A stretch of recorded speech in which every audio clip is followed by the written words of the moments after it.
بسم الله الرحمن الرحيم.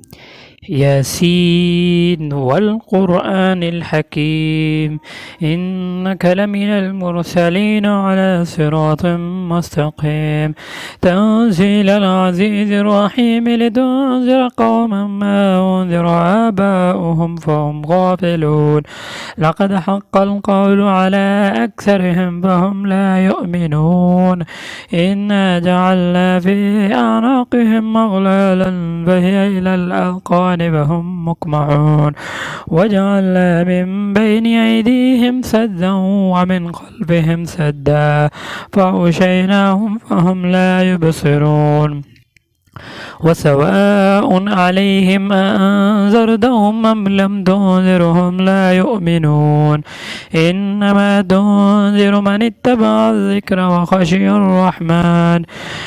وخشي الرحمن بالغيب فبشره بمغفرة وأجر كريم إنا نحن نحيي الموتى ونكتب ما قدموا وآثارهم وكل شيء أحصيناه في إمام مبين.